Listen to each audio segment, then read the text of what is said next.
you're still very much on top of the current narratives and trends that are happening and sort of the ebbs and flows.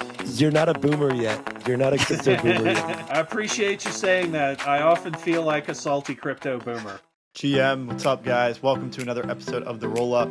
Today, a very special episode. We get to chat with Jeff Garzik. Jeff is working on Hemi, the new Bitcoin L2 that is marrying Ethereum and Bitcoin and bringing the best of both worlds together. Hemi announced their $15 million fundraise today, led by Binance Labs and Big Brain Holdings. We are really, really excited to share this episode with you guys because Jeff is a true Bitcoin legend, working with Satoshi back in 2010 and now working on the future of Bitcoin and Ethereum. Hope you enjoy today's episode. First, a word from our sponsors.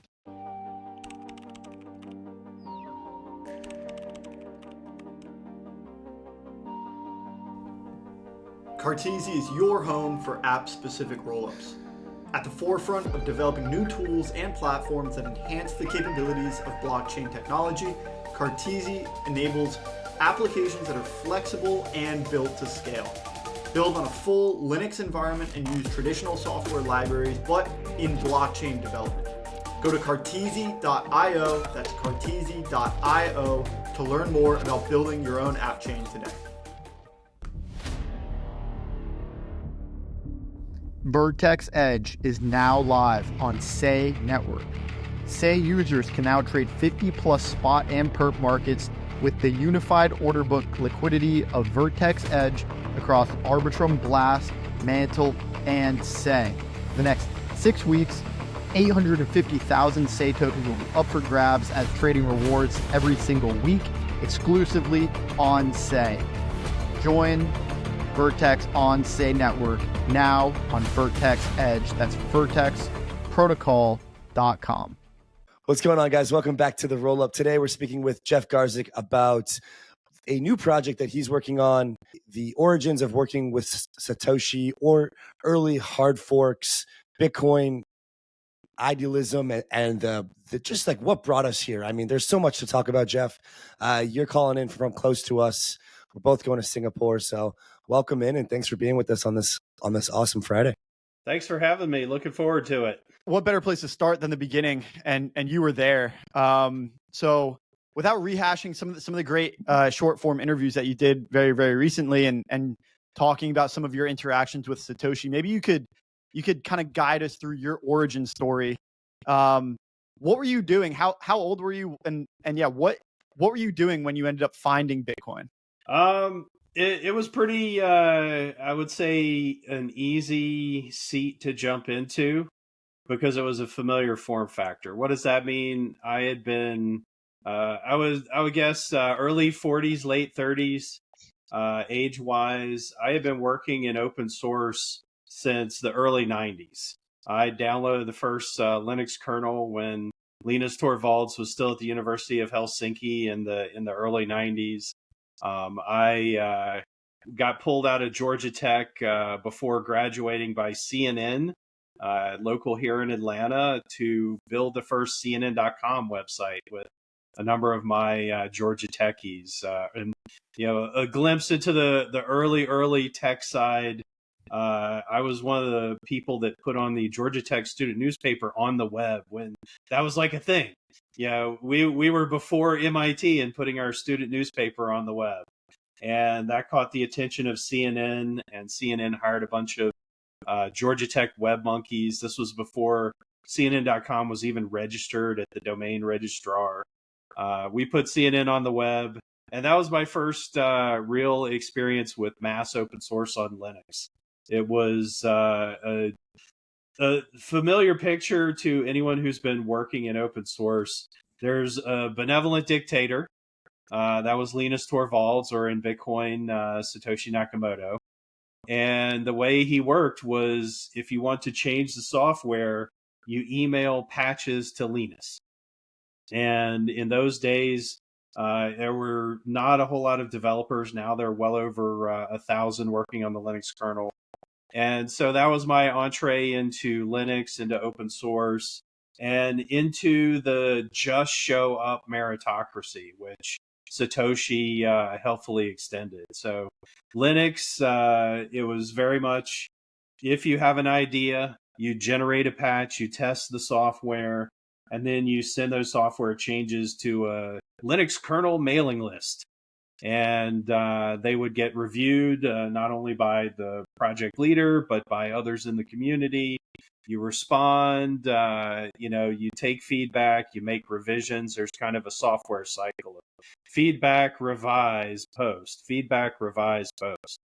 And so that was the basic open source cycle. I worked on Linux until about 2010 when I hopped over to Bitcoin. And that open source cycle was pretty codified at that point.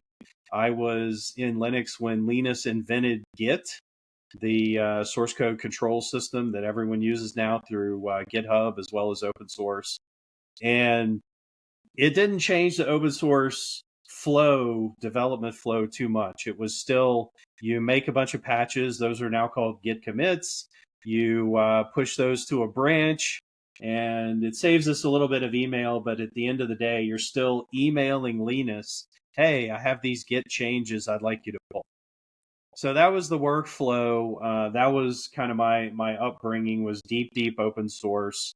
I just, I was fortunate enough to grow up in an upper middle class background, but my dad was pretty poor, and he was a self-taught mathematician.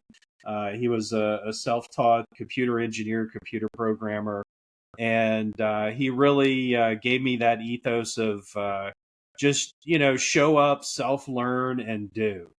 Don't wait for someone to give you a list of things to do. Figure out what you want to do and do it. And so I took that with Linux. I was very successful, eventually working at Red Hat as a software engineer, purely based on my open source contributions to the Linux kernel.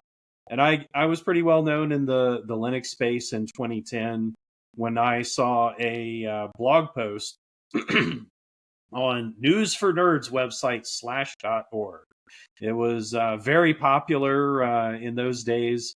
If you and your open source project got mentioned by this website, there was the /dot effect, which is essentially a ton of people, a ton of traffic would come look at your website, and if you were a poor open source developer with just an EC2 instance or a home server, it would promptly fall over and immediately get taken off the web just by virtue of popularity.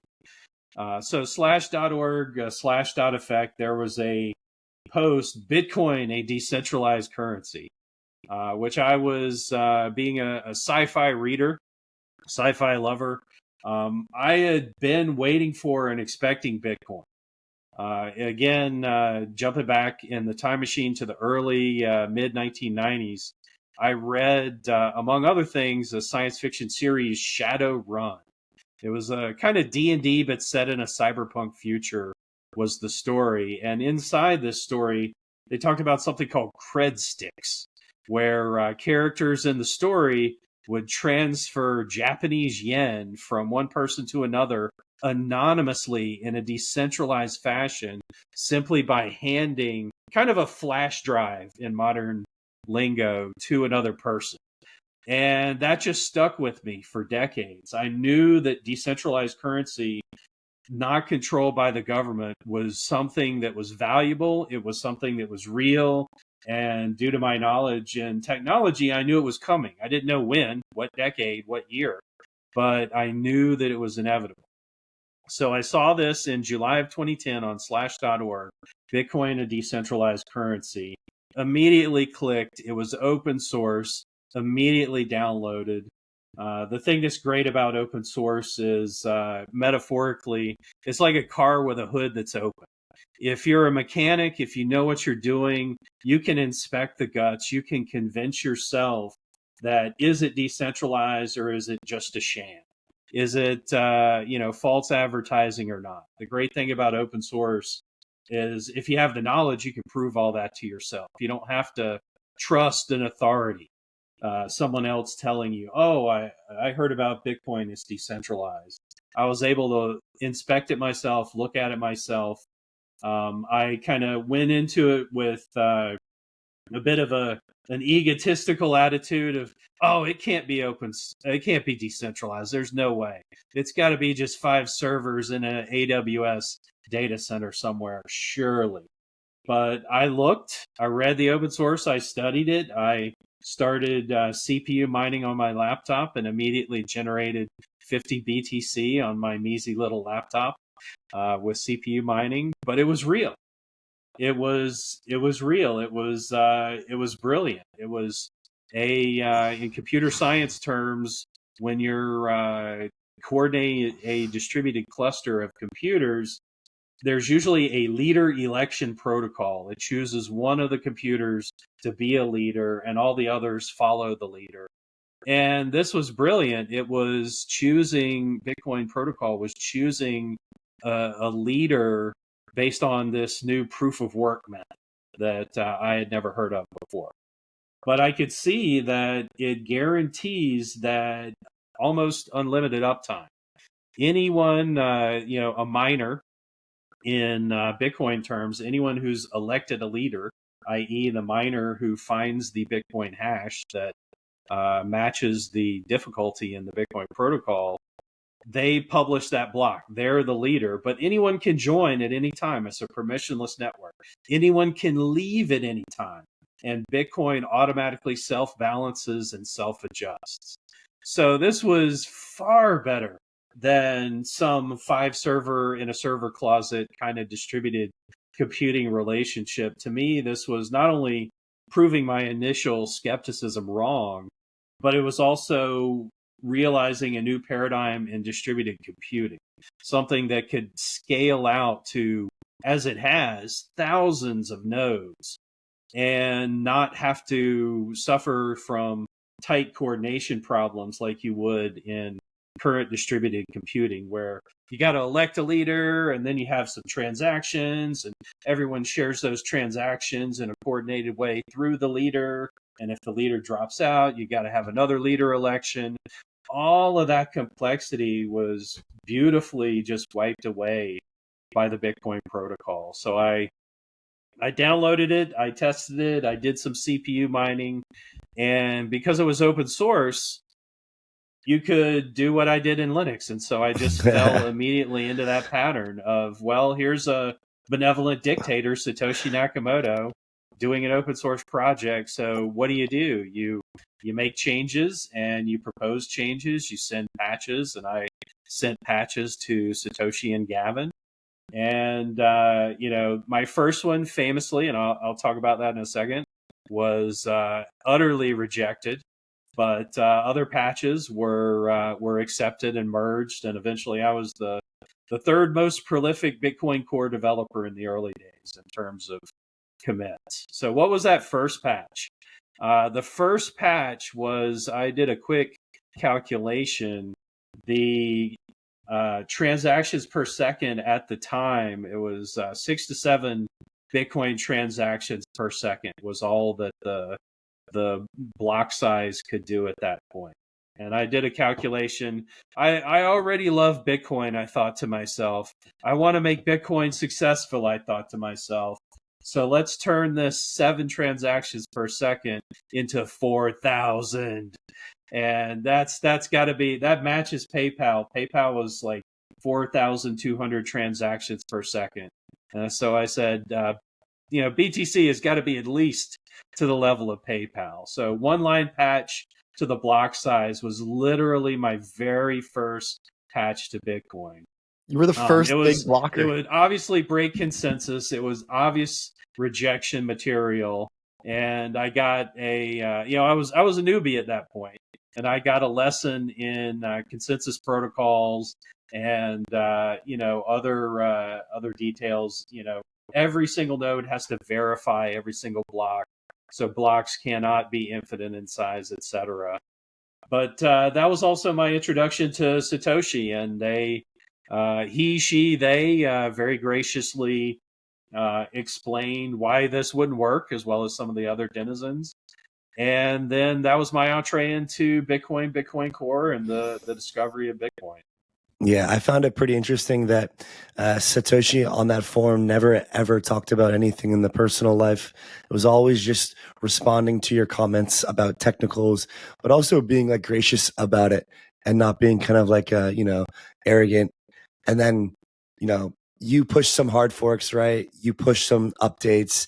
Satoshi eventually updated some of those and accepted them. And, so, you kind of made your early mark on the space.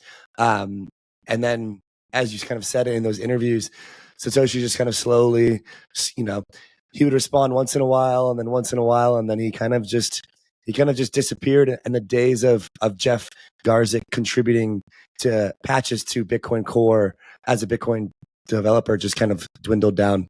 Yeah, that's exactly right. Satoshi was always very humble, never no braggadocio, confidence in the system that Satoshi built, but would never protected anonymity very well, would never reveal anything about personal life, or I just got up and drank some coffee and now I'm awake and can deal with some changes. Jeff, Anonymity shell was almost perfect. for some reason, Jeff, you had this thesis though that Satoshi was this news reporter, which is far different than like Craig Wright or some of these other kind of rumors that you hear in the rumor mill, or even Roger Ver. I thought that was particularly interesting that you had this kind of insight into, your best guess. I think for the community, it's for the better that it's always been anonymous. But I thought that observation and prediction was particularly interesting. Yeah, it was. I don't know that they were a newspaper reporter. It was a Palm Beach, Florida county sheriff who got into a motorcycle accident. And after that accident, self-taught themselves computers, computer security, and that seemed like, they died shortly after Satoshi kind of moved away from Bitcoin in early 2011, 2012 timeframe. And so that kind of roughly fit the profile and time frame. And that was my best guess, but I really don't have any hard evidence, and I haven't seen. The only thing I do these days is kind of debunk Satoshi claims. No, Elon Musk is not Satoshi. No, Al Finney is not Satoshi. Or the U.S. government or the CIA. Yeah, no, the CIA is not Satoshi. That sort of Yeah. stuff. Man, you guys were printing so much Bitcoin from GPUs. You thought that you may have been, violating some Stamps Act, because what was Bitcoin at that point? Who knows what kind of what was going on there. And I just remember seeing forums where where there was like faucets, where it was just like, all right, come, claim your daily batch of Bitcoin on the form. And I remember you talking about how it was almost part of your job to go out there and actually spread the currency, the coins, as a medium of exchange, as something that people should care about. You tried to pay and things obviously early on, but one thing that stuck out was kind of like the idea of you actually going and buying Bitcoin from the market when it was either like pre-trading on that first exchange or a little after, and actually just giving it to people as you could to kind of spread the the coins around to kind of facilitate this decentralized network of kind of asset holders. And just looking back on that now, it seems so funny to kind of just like put that into perspective of ETFs and all these different things that are happening. Yeah, I mean, we magicked a money into existence, and in the early days, it did. For the longest time, it didn't have a price. There was no exchange. Famously, there was the Bitcoin pizza that was gave it some initial value, two pizzas for like 10,000 Bitcoin or something outrageous like that. But there was no value, and so you have to do things that continuously establish a spot market, continuously prove that it has value, it's tradable, it's liquid. And in the early days, circa July, August, September 2010, it literally had no value. We were there when it first got a 0.01, 1 penny value. Later on in 2010, we held a dollar parity party when Bitcoin hit $1. I famously gave away developer bounties. I would buy, again, on the earliest Bitcoin exchanges, Mt. Gox in particular. There was also another one that was even earlier that was run by some pseudonymous individual, Dustin Dollar. And so that was the very first Bitcoin exchange I used. I don't even remember the name. I just remember who ran it. But I bought, using a software engineer's salary at Red Hat, 15,000 Bitcoin in order to pay someone in Bitcoin to develop some integrations on websites, modify some website shopping carts to accept Bitcoin, which was pretty radical at the time. You accept, credit cards, which is the norm. And then if you were on some of the radical libertarian websites, there would be Pecunix, which was a gold-backed, centralized but deregulated currency. There was Liberty Reserve, which was eventually busted by the feds. And those were the only credit card alternatives that were hard money at the time. And so I paid 15,000.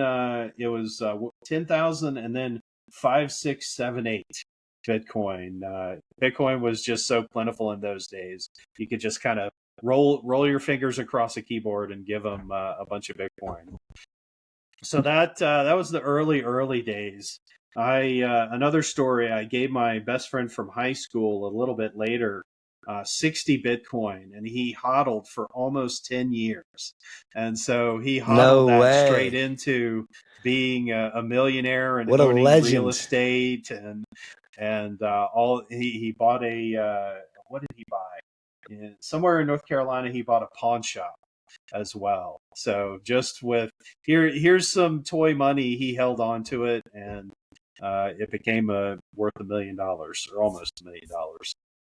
But early on, it wasn't so easy to get people to accept it. Something that has no value, and you kind of described this as pushing a boulder uphill to try to evangelize it around the economy and try to proliferate into some of the existing financial system. And then you also mentioned that in hindsight now, it's essentially at its apex, and now this boulder almost has a foregone conclusion and can run downhill.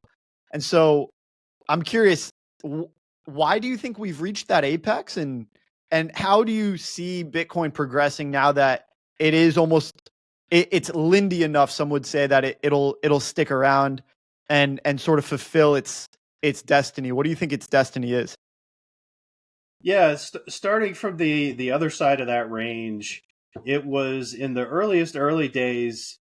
We didn't know if Bitcoin was illegal. There was something called the Stamp Act, which Andy just mentioned, that it was a question of even, is minting Bitcoin illegal? Is holding Bitcoin illegal? And as we fast forward, even 3 years from there was in March 2013, some key U.S. regulatory rulings that gave Bitcoin a lot of regulatory clarity. But I literally didn't know if I was going to get arrested for building Bitcoin. And again, I'm kind of jumping around in time. 2023, there was a Tornado Cash developer was arrested for just developing software, for developing Tornado Cash. They didn't participate directly in illicit transactions. They built software that did. And that was what we were worrying about in the earliest days, is there just some risk developing software that other people are using? So that was the kind of pushing the boulder uphill moment, is you just kind of have to do a gut check and say, I think this is right, and keep building and, keep doing the right thing. There was, March 2013 was a big regulatory clarity moment. Many nations, notably Japan, was an early mover in declaring Bitcoin a currency, specifically not a commodity and not a security. And so other nations taking positions that this thing is real, this thing's a currency, that gives it staying power. There have been a number of court cases and precedents establishing that it's it's property and it's real and it can be adjudicated, and all of the meat space kind of things that had to happen in order to make it pretty clear that normies can actually hold, use, spend Bitcoin.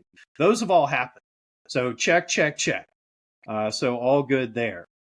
The Bitcoin ETF was, I think, one of the biggest regulatory clarity moments. The SEC was forced into it by court cases. If anyone listening follows any of the legal and regulatory stuff, but finally, judges said these ETFs are not breaking the law. You gotta register them, and that's what they did. And that was the kind of the final point in which I think Bitcoin. I know a lot of our libertarian listeners are like, why do we need government approval and stuff like that?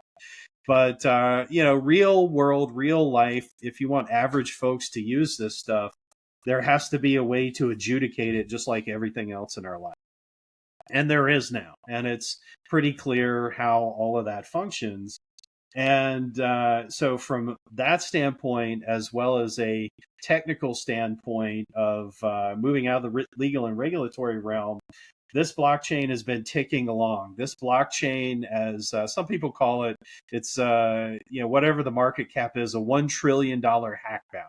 You hack Bitcoin, and there are just billions are waiting for you, and it hasn't been hacked in in a chain destroying way. So it survived what I call Darwin's trial by fire, or as Linus Torvalds, the inventor of Linux, calls the best test lab in the world, the real world, the internet. And so it's Bitcoin is legally pretty bomb-proof, technically bomb-proof. It has been on the scene and working and ticking away, regardless of economic conditions, regardless of technical or regulatory conditions. And so to me, I'm a student of history. I love history. I love taking the long view, the 100-year view. Looking back 10 years, it is if I was going to vote for what crypto is most likely to be here in another 10 years, it's going to be Bitcoin. That's going to be the top on my list. No question about it.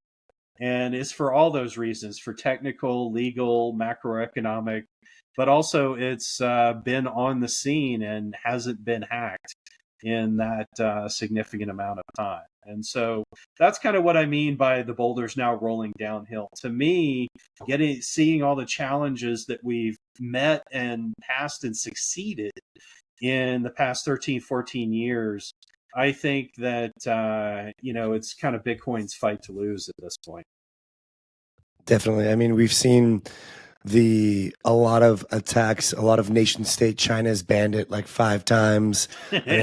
Robbie and I were there in 2017 for the SegWit hard fork, the China ban, the Roger Ver days. I mean, I don't know if you've had any personal interactions with Roger Ver, but for a second there, when Bitcoin Cash came out, there was some discussion in the community whether or not this was the new Bitcoin. And then I think once we saw like BSV and all these different variations of Bitcoin Cash, like experiments spin out, it was quickly understood that, okay, the original is the original for a reason here. Which I think is why it's particularly interesting that you were able to make so many changes in the early days, because now those changes just are kind of, they don't really happen. I mean, we're going to talk a bit more about kind of the change in the political landscape of Bitcoin and some of the technological stuff here in a bit. But I think this kind of like ossification of the Lindy effect of the security of Bitcoin, it's gotten to the point where people ask me, and I'm like, I've never been so confident about the mid to long term about the space as a whole, which rests on the fact that in 2017 and back for you in 2010, 2013, 2015, all these different bear markets, if you will, that you went through, really just adoption cycles. Each time you're kind of questioning whether or not this was going to come back and whether or not Bitcoin was going to stay. And, you were looking at legal things, you're looking at adoption, at Mt. Gox, at all these different things, right? But now it does feel like that we're just kind of at this like metaphorical apex of adoption. And from here, I think it's about, it starts to get into like nation states and starts to get into like how we can think of this as gold, how we can get this to be on nation state balance sheets, how we can really distribute this across billions of people, like how we can get this asset in the hands of billions is, I think, one of the most important things coming up. It's not so much let's establish this. To me, it's like, let's get this asset into as many hands of as many people as possible, and further kind of make sure that it's something that is around for a long time. And I tend to agree with a lot of the points that you made there, and just from kind of like the way that we're thinking about it here as well. Oh, absolutely. And I think that El Salvador and some of the other smaller countries are leading the way with putting it on nation state balance sheets. The Bitcoin ETFs were definitely a new stage in regulatory clarity. But I do think that technically it's very, very difficult to get in changes now. I'm pessimistic on OpCat, OpCTV, and Really? some of the others actually getting in. I think that I would score it as unlikely. Everything is on a probability scale. It's not a yes or a no, a definite in or out. But I score it as improbable or unlikely. Welcome aboard on our journey into the singularity. This is the endgame roadmap for Frax and Fraxtal, the new L2 out of the Frax ecosystem that is totally based on fractal scaling.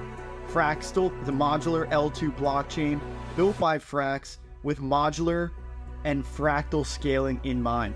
Fractal scaling is based on the Mandelbrot set of fractal images, and it explains how L2s become L3s and the entire app chain lifecycle goes through its evolution. The Frax ecosystem is made of some of the top builders in the space and has stemmed from its OG days of the Frax stablecoin. It is now in the LST space, the LRT space, and this Fraxtal L2 joins the existing suite of Frax products, including Frax Swap and Frax Lend. You can see Frax Ferry, the bridge to go from any chain, Arbitrum, Optimism, or mainnet into the Fraxtal mainnet. Bridge your tokens and bring your Frax assets into the Fraxtal ecosystem. Join today to get the best out of Fraxtal. You are still early. Join today. Take part in our expedition into the singularity. Is that to everything, Jeff? To not just OPCAT, to any further changes? Are you saying that you believe, at least your thought is, that the future of the Bitcoin network is to be untouched? That's the way it's trending right now. I don't think that there is motivation or interest sufficient to, integrating something like OpCat or OpCTV across the entire network at this stage. And it's less about the technicals. We can debate specific technicals of OpCat. I was around the early days when OpCat was in, before it was yanked. Going back to early Bitcoin history. But it's just a matter of any change at all is incredibly difficult to get in, and so I just score any change at all as improbable. Could you unpack a little bit more the landscape now as far as the decision-making power in Bitcoin? Because when you were there and you were submitting changes, some were approved, some were rejected, but ultimately you emailed patches to Satoshi and he said yes or no. Now it's a much, much more complicated process. And so even if there is technical appetite for something like OPCAT or some other change, why is it so difficult for people to agree on any change? It's an excellent question. I would say that Bitcoin, to take Vitalik's description as a veto-ocracy, there's a lot of misconception about the BIP, Bitcoin Improvement Proposals. And, if I get a BIP into the BIP repository, surely that means I have a path into Bitcoin. And, it's a flat out no, it doesn't. It's ultimately, there's just ingrained conservatism across the code in general, the consensus code in particular, the miners that are deploying the consensus code. The block builders specifically are not even Bitcoin Core these days. They're custom built at Bitcoin miners, and those would all have to be updated and then validated. So there's just a heavy weight against any change at all. And that's just table stakes. That's just the atmosphere. There's literally no, this is how you get a consensus change in process. And that's actually intentional. Is if there's a process, and we see this all the time in nation state bureaucracies, if there's a process, there are rules to the process. If there are rules to the process, people will game the rules, and people will try to, get around the rules. And, oh, I'm this special person, so surely my fork should go in because I am the BIP editor, just making up an absurd example. And so there's even been a institutional resistance to having a process by which consensus changes are upgraded and introduced. Because if you have that, then there'll be a long line of people at the door trying to get every Tom, Dick, and Harry's change in. So it's a unique governance environment. There's no roadmap that, I follow steps 1, 2, 3, 4, and I'll get my change into Bitcoin. And that's kind of intentional. So that's just the table stakes that exist. And again, that's why I score upgrades as improbable. But as I've said about Ethereum,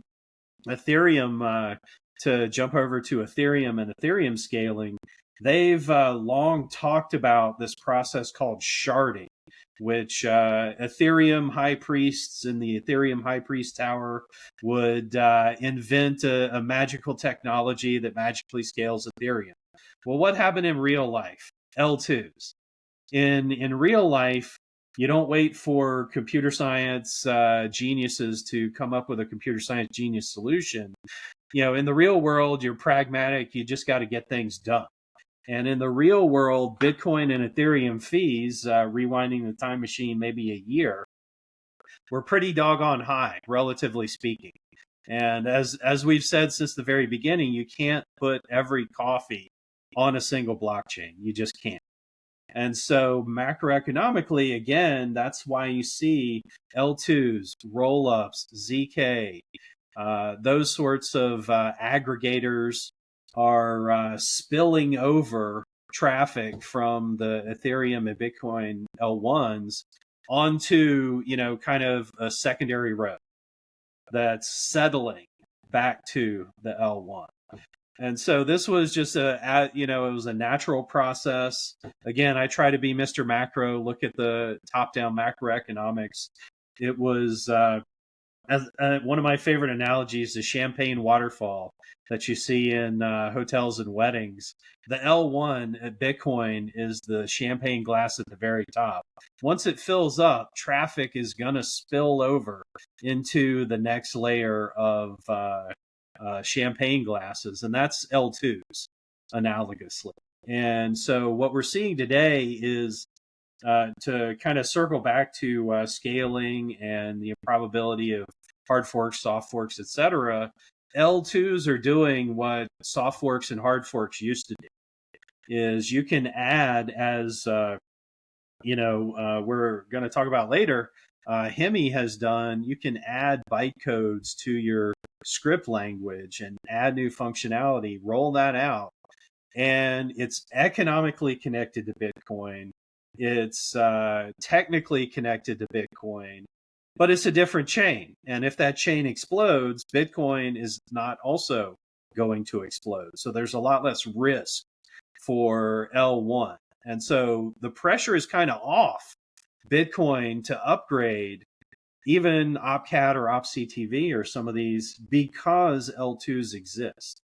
one of the things we often said in the early days was, okay, Bitcoin can afford to wait. Bitcoin can afford to let others go out, experiment, succeed or fail, and then those that have passed Darwin's trial by fire, you can look at integrating that. In the early days, we said we can integrate it back into Bitcoin. These days, we say, okay, we can put that in a Bitcoin rollup or Yeah. some other L2. Yeah, and that brings up a really good point, because you were obviously around when Ethereum launched. Did you participate in the pre-sale or anything, or No, no? Cool. wish I had. Yeah, Wish I'd right. kept more of my Bitcoin. Wish I'd participated in the ETH pre-sale. All that good stuff. I think you did all right. And so we have this Ethereum kind of spins up. What was your initial impression of, like, okay, programmable smart contracts, and kind of in relation to Bitcoin? And then kind of over time now, what has been your what can the Bitcoin ecosystem really learn from the way Ethereum's kind of gone about scaling the L1 with these rollups and L2s? And I think that's probably a good segue into Hemi and kind of the Bitcoin scaling landscape. In the early days, the reaction was more of this takes some pressure off of people trying to shove everything into Bitcoin. That was kind of the very first reaction. Was Bitcoin was, and still is the granddaddy of all the crypto blockchains, the strongest and most secure of all the blockchains. And so naturally, the economic incentives were such that if you're a developer, you should put your own change into Bitcoin. And there are tons of ideas on the Bitcoin Talk forums and elsewhere about what changes should go into Bitcoin. And the first reaction was, more of relief of these guys can go off, they can experiment, and we can let Bitcoin remain as it is. So that was one of the reactions. The Bitcoin maxi reaction. There's always been kind of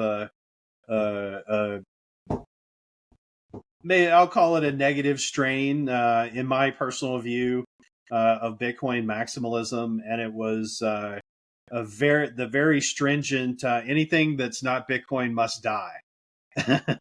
And so you saw a lot of that.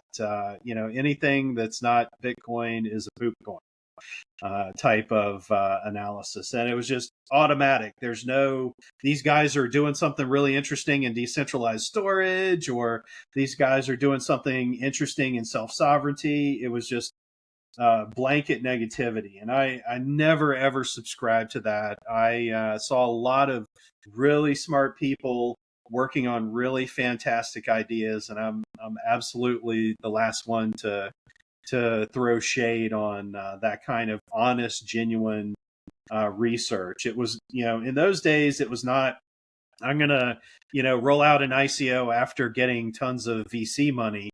These were all researchers, again, in university dorms, or coming home after work and working on their idea on their spare time. And it was just very, very honest, well-intentioned, decentralized protocol research. And I absolutely encourage that. So that was very nice. One thing that I still point out to this day as a difference in Bitcoin and Ethereum. Ethereum added self-sovereign contracts, meaning a contract itself can own a balance. In Bitcoin, you just have a set of script rules that unlock a UTXO, and it's slightly different. You can't natively on Bitcoin send Bitcoin to an address and some programmable autonomous stuff happens. And it could in Ethereum. And that was both from a self-sovereignty standpoint is very, very interesting to me. Ultimately to me, I'm in it for the freedom. I'm in it because this is a freedom technology that's self-empowering, self-sovereign. You don't have to, answer to a bank director who has an opinion over your money and whether you can have your money. It's directly and 100% within your control. And Ethereum as well as Bitcoin had that self-sovereign property. But I love robots. I love autonomy. I think about all the stuff that they're talking about now with AI agents. I wrote about that a decade ago. And Ethereum made that a little bit easier, a little bit more possible.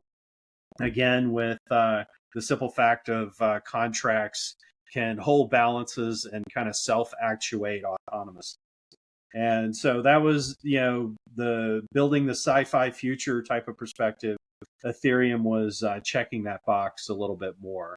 So that was kind of the early days, early thoughts. But as it evolves and where we are today, Bitcoin still the most bomb-proof, still the most likely to succeed blockchain. Ethereum, I call it the grand central station of crypto. Is if you're gonna hop a digital asset from one blockchain to another, the likelihood is you're probably going to be using some Ethereum-based technology. The Bitcoin-based technology for that doesn't have the TVL that Ethereum-based technology does. If you're, doing a cross-chain DEX with the singular exception of Thorchain, which is awesome, you're probably going to be using an Ethereum cross-chain bridge, hopping over to an L2, or even hopping from Ethereum to Bitcoin. You might go L2, Ethereum, Bitcoin, that sort of thing.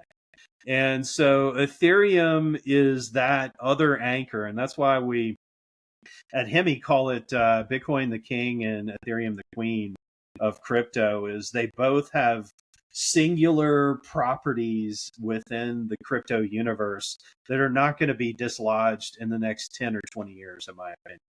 Yeah, there's fascinating developments in AI, in the machine economy. We've heard about smart contracts deploying AI agents, and then of course AI agents holding a balance and potentially transacting with those coins.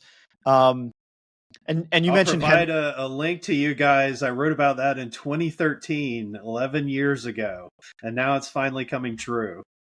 Absolutely, we'll give that a read.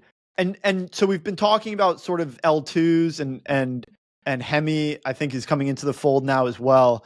And so there's a few other things between proof of work, proof of stake. Also, you were a very, very early on Bitcoin miner, and now we've seen Bitcoin mining trend in more of a centralized direction. And so I think there's maybe two motivations, and would love to hear more. We've got sort of this Darwinian trial by fire that has led to Bitcoin being at the place where it is now, and then solving the Bitcoin security budget. I'm curious if that's one of the motivations for building Hemi the L2. Also, I'm sure there's some ideological motivations, as you were one of these early on Bitcoin evangelists, spreading it literally by your own bare hands. If you think Hemi and L2s are now, with modern technology as it goes, are the best method for further evangelizing Bitcoin into more people, into more hands, and using it for more of commerce. So let's dive into Hemi, and could you kind of speak to the motivation behind Hemi, and then we'll get into a little bit more of how Hemi works. Sure. Well, just to define Hemi for the audience, Hemi is at hemi.xyz. Hemi is a modular layer 2 protocol for scaling, security, and interoperability. We like to say that it's powered by both Bitcoin and Ethereum. And to get a little bit into, normally I'm Mr. North Carolina. I try to be humble, but I got to brag about our project. I think that given the plethora of L2s out there right now, Hemi is the network for what's next after the current crop of L2s. I like to play chess. I don't claim to be a grandmaster or anything close to that, but I think Hemi is 5 or 10 chess moves ahead of the rest of the scaling and competition. Some of the motivation that came to us with Hemi is that looking at the current crop of Ethereum layer 2 protocols, they're all photocopies of Optimism or something very similar, Arbitrum, etc., which is essentially you photocopy Ethereum but onto a new chain. Period. End of story. You can use MetaMask with it. You can bridge digital assets, but you're basically doing 100% the same stuff you can do on Ethereum, except cheaper, lower fees. And that's what the vast majority of photocopies are right now. It's just kind of, we built, I like to use the road analogy of, if Ethereum is a 4-lane road, if Bitcoin is a 4-lane road, what do you do when it gets congested? And that's where L2s come in. And L2s naturally shed traffic onto alternate roads that are lower fees or, in Hemi's case, have additional capabilities. So in Ethereum land, we were kind of disappointed and uninspired with they photocopied Geth, they photocopied EVM, called it a day. And on the Bitcoin side, it was somewhat similar. It was very uninspired. They took the EVM over in Ethereum and they staple gunned it onto a Bitcoin anchoring system or a Bitcoin roll-up system. So again, you're using MetaMask. You're doing all the same DeFi things that you can do on Ethereum L2s, but it's anchoring into Bitcoin. And what I wanted as a Bitcoin developer was way beyond that. And so that's what we did with Hemi. And specifically, to get into it a little bit, Hemi embeds a Bitcoin node, a full Bitcoin node inside an Ethereum node, such that we have what we call an HVM. It's starting with an EVM, fully backward compatible with MetaMask and all your existing smart contracts. And then we add Bitcoin capabilities to that virtual machine such that when you're programming smart contracts, you can read what's coming on the Bitcoin chain, not the Hemi chain. You're on the Hemi chain, you can see Bitcoin chain events and you can send out Bitcoin transactions from the Hemi virtual machine and from the smart contract layer. So for me as a Bitcoin developer with my developer hat on, this is opening up a whole new vista beyond what Bitcoin script can do. Remember, Bitcoin, bomb-proof, the most secure blockchain on the planet. Bitcoin script, bomb-proof, the most secure script on the planet. But it's very limited. It doesn't have self-sovereign contract addresses and some of the other capabilities that the EVM has. And so from a Bitcoin developer perspective, I can come onto Hemi and the Hemi HVM, and I can program Bitcoin chain apps. So that's something that I could never do just with plain Bitcoin. The expressiveness of EVM married with all of the Bitcoin chain security. So that was one big change that we did versus the other 100 or 200 L2s out there. There's at last count there were 83 Bitcoin L2s that we were aware of, and 50 or 60 Ethereum L2s, and none of them can do this. And the second major change we did was using proof of proof mining or pop mining, something that our CTO Max Sanchez invented and first deployed as a prototype a couple years ago in a blockchain called Veriblock back in Bitcoin history. And the way proof of proof works is it does not use merge mining. It uses normal Bitcoin transactions to anchor the Hemi chain into the Bitcoin L1 main chain. And so we call that superfinality. And we contrast that. It takes 12 confirmations for about 2 hours. The fraud proofs in the Optimism system over on the Ethereum EVM side take 7 days to challenge and then resolve. And using Bitcoin pop mining and superfinality, we bring that 7 days down to 2 hours on average for our full chain security. So those are the technical really crown jewels and some of the special sauce that Hemi has. But philosophically, as Hemi is an abbreviation for hemispheres, philosophically, Hemi is about bringing together the king and queen of crypto, Bitcoin and Ethereum.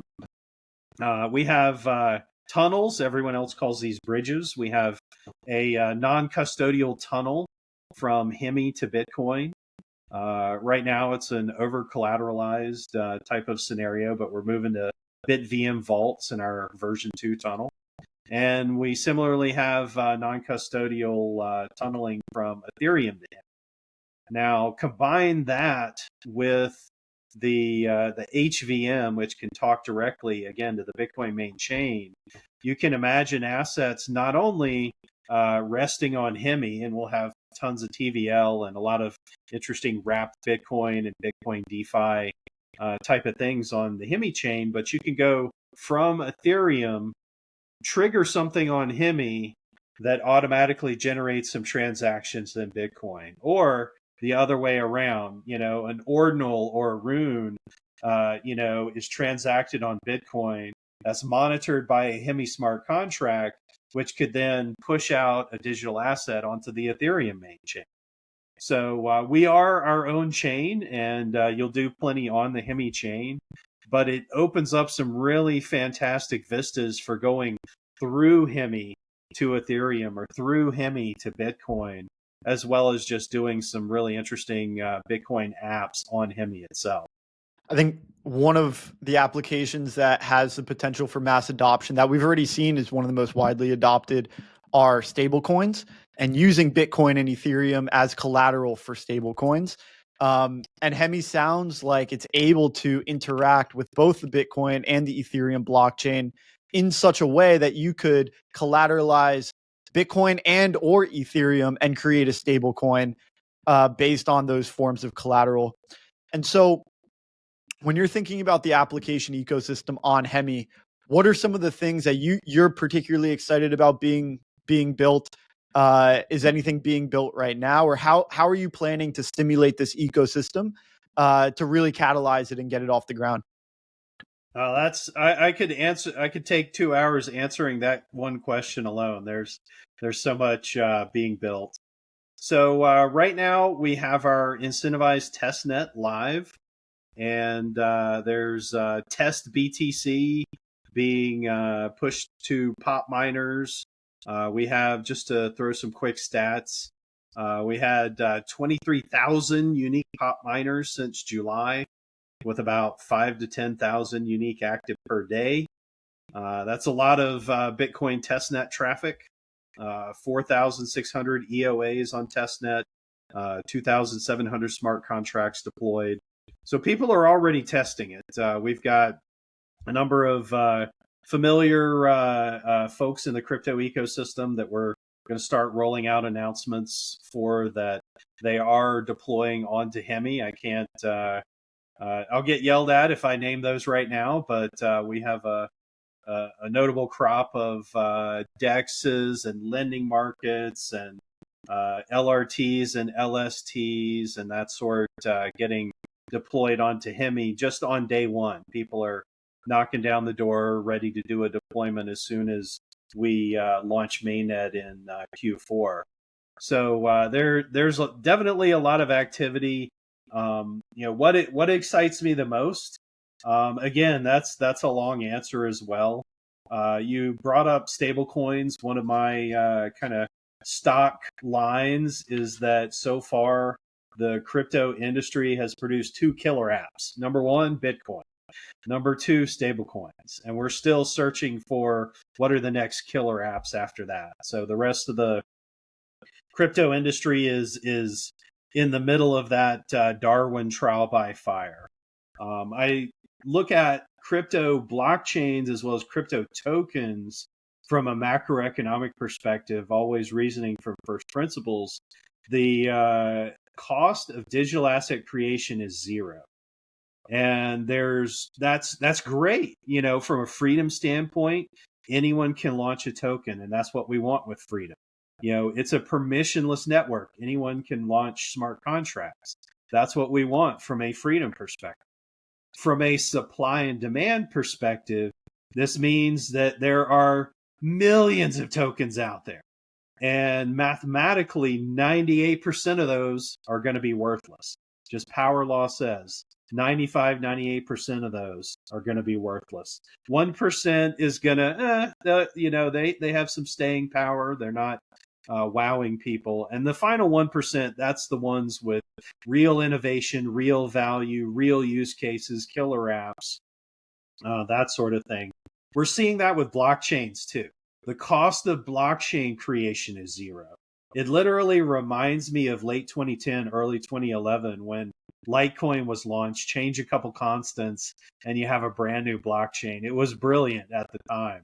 I salute Charlie Lee then and now. And you can launch an L2 almost with a click of a button, probably with a literal click of a button. Yeah, literally. Like I think they advertise one click. That's right. That's right. And it's hilarious. And that means, which is good. We're big fans of this, by the way. This encourages innovation, but the same power law applies. That's exactly right. Supply and demand is 98% of those chains are going to go nowhere. And, the remaining 2% is where the innovation, the power, the interest of users apply. And so we're kind of swimming through that molasses right now in the crypto industry, L2 wise. And obviously, I think Hemi is going to swim ahead of the pack and swim to the top of the heap. But I think users are right now, and I got to put on my networking hat here, going back to my Linux kernel days. Right now, users are dealing with some of the rough edges of the crypto user experience. And so I think we're going to have a user experience evolution to keep up with the other evolutions and unlock more use cases. And so I'm most excited about some of the wallets that make that cross-chain experience not only easier, but kind of disappear. I feel like where we are right now with digital assets is kind of the 1970s internet.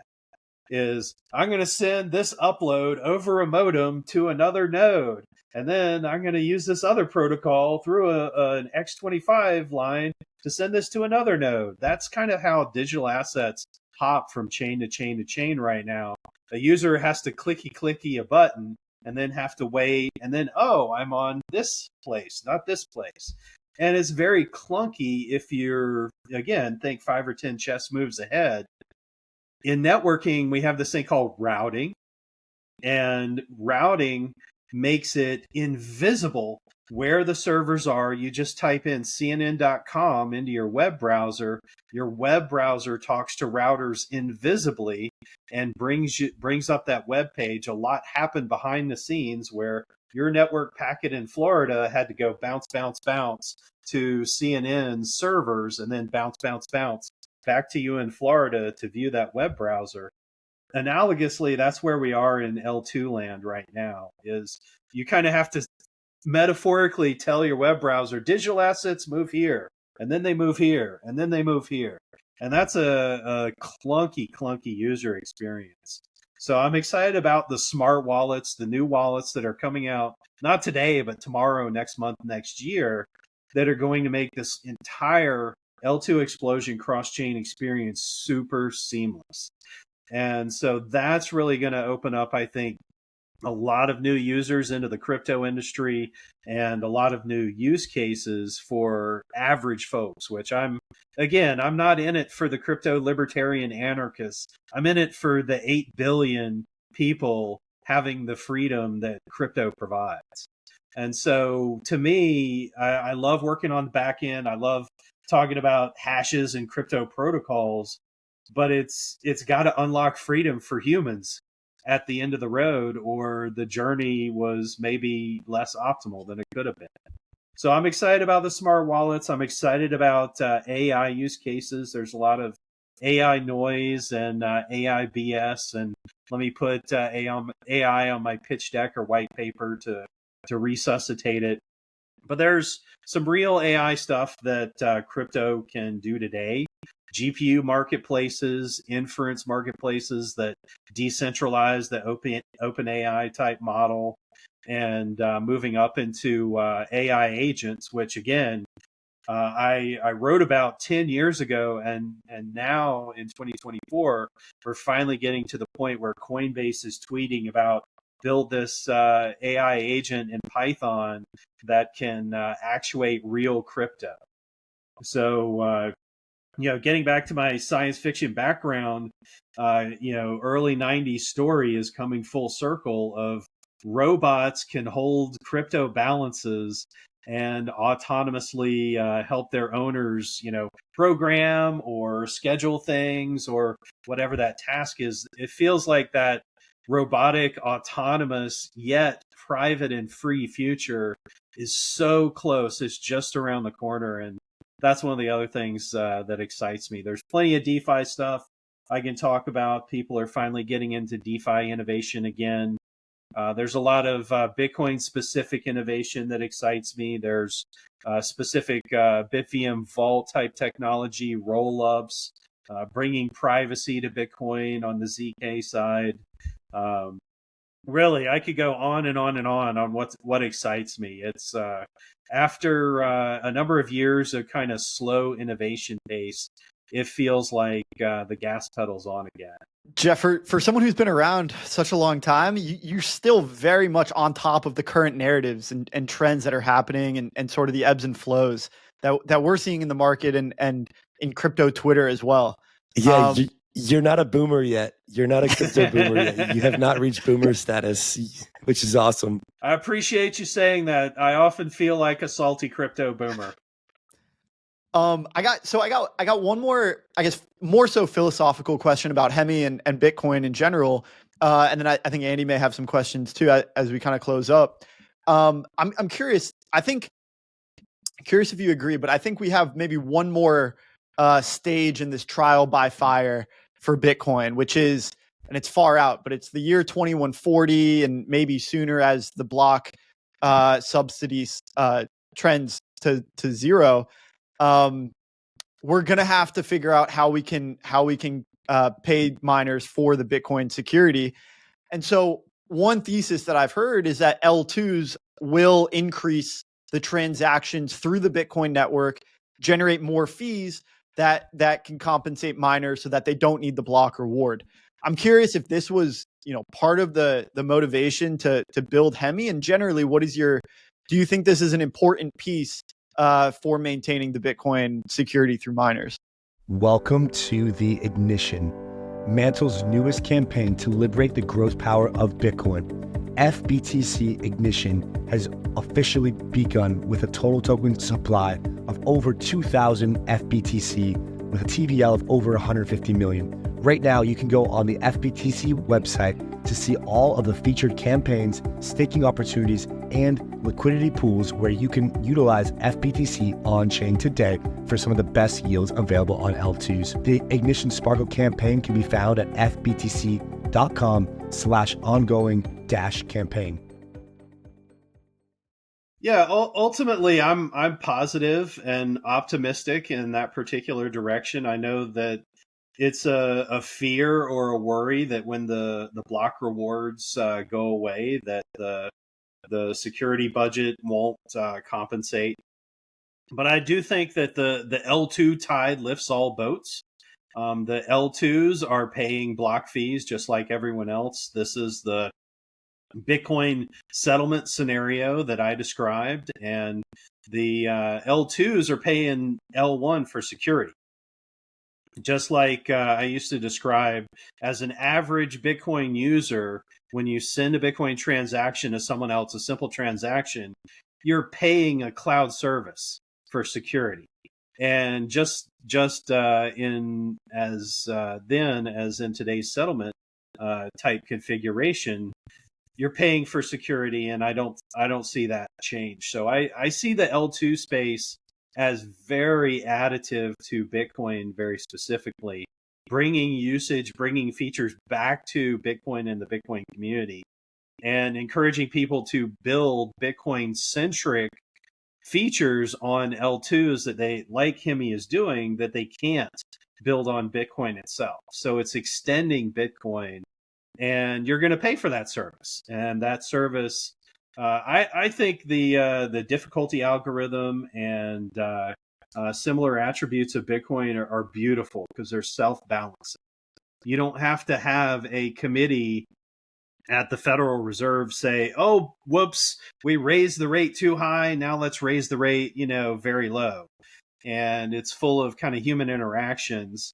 The self-adjusting Bitcoin difficulty is at the core of that self-balancing security picture as well. And so I think that Bitcoin will continue to be the most strong, secure blockchain, T plus 100 years, into that 2140 time frame if we haven't all gone to quantum computing at that point. And as a result, it creates stickiness that pulls people towards the center, towards the L1, in terms of both features as well as I need this security, so I'm going to continue contributing to L1 security. So I think it's a virtuous cycle that will ensure Bitcoin's longevity and not the reverse. Awesome. Makes perfect sense. Andy, do you have any other questions? Yeah, just coming to a wrap, because you guys are going to be working on Hemi for the rest of, the year into the coming years. Is there any other personal projects that you're working on that you're particularly excited about, or kind of repositories that you're contributing to that you're excited about? It's primarily Hemi and all the offshoots of Hemi. There's, for example, I have a sci-fi entertainment project that's a side project that's going to be riding on Hemi. That's one of my passion projects. I work on an open source project that I created called POSIX Utils, which is kind of rewriting a blockchain operating system in Rust, and I enjoy that. But my kind of my retire project is something I call Tribes, and it gets to kind of the social angle of bringing people back together after modern industrialized societies have atomized extended families down to nuclear families, then nuclear families down to single parents. And we need to get back to our biology, our DNA. We're a herd species. We function best when we're with other people, when we're learning from other people, when I'm a parent, and when children can learn from others in their peer group and social group. And so just thinking about how it's a crypto project, how to bring people back together, fighting isolation is to me the problem of the century, the solution of the century. And so creating kind of virtuous tribes, optimistic tribes, and bringing people together is it's the solution, the grand design, the grand project. And I think crypto has a role for that. So you'll probably hear more about that next year, I imagine. Awesome. That's super awesome. Well, Jeff, thanks you for coming on. It's been a pleasure sharing insights about your early days with Satoshi into kind of your vision for Bitcoin and scaling and Hemi and everything in between. It's really been an awesome conversation, and looking forward to Singapore. Hope to see you out there. And thank you for your early contributions to the space. Thanks for having me on. Everyone check out hemi.xyz. Follow us at hemi_xyz on Twitter, and enjoy and build and protect freedom.